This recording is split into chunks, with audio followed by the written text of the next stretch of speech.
Sahabat Gen, pasti pernah melihat paku kan?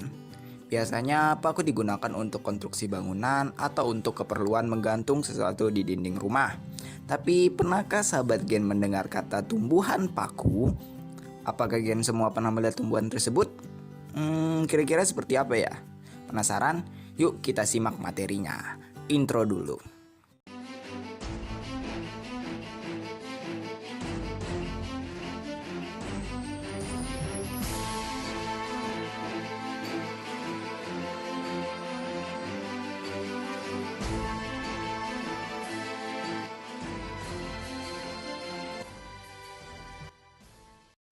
Oke, sebelum masuk ke penjelasan materi, Gen Sukses ucapkan selamat datang bagi kawan-kawan di channel sederhana ini. Channel ini cocok untuk kawan-kawan yang ingin menambah ilmu seputar materi-materi biologi. Kawan-kawan bisa bergabung dan menjadi sahabat Gen dengan cara mengklik tombol subscribe dan lonceng notifikasinya. Tombolnya ada di bawah video ini ya.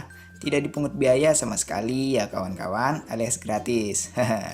Kalau kawan-kawan sudah mensubscribe, selamat telah bergabung menjadi sahabat Gen dan selamat menikmati suguhan materinya ya. Semoga bermanfaat dan mudah dipahami. Enjoy. Kalau sahabat Gen pernah berjalan-jalan di halaman belakang rumah atau sekolah yang memiliki dinding tanah yang cukup tinggi, apakah sahabat Gen pernah melihat tumbuhan aneh seperti ini? Kalau sahabat Gen pernah melihat, memegang, atau bahkan mengambilnya, maka selamat sahabat Gen, sudah lebih dekat untuk mengetahui apa itu tumbuhan paku.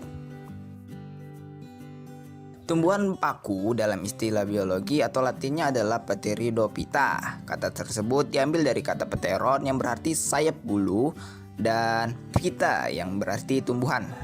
Istilah kata tersebut merujuk pada susunan daun yang umumnya membentuk bangun sayap atau menyerupai bulu-bulu yang tersusun.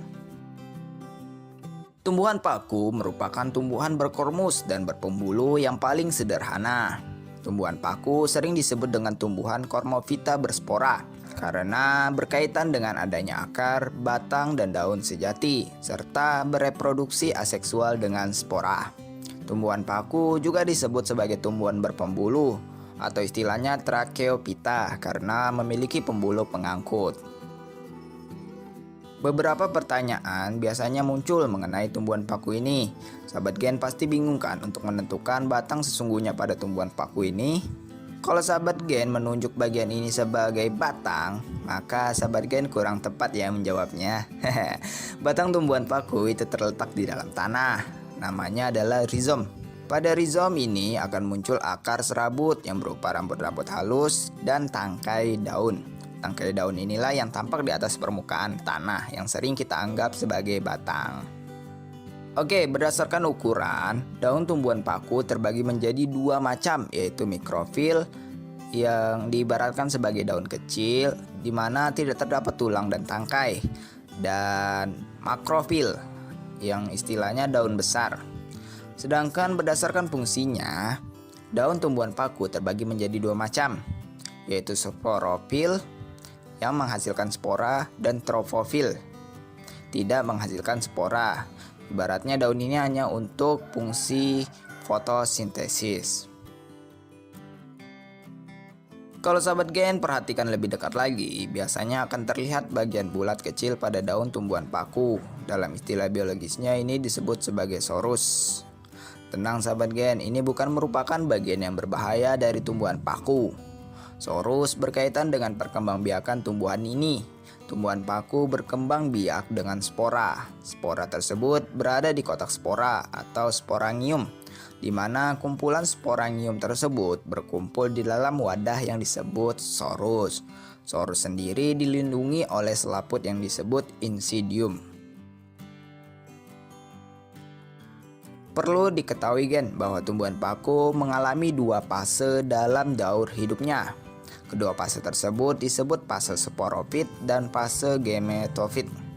Fase sporofit yaitu fase ketika tumbuhan paku tersebut menghasilkan spora. Spora tersebut lalu tumbuh menjadi protalium.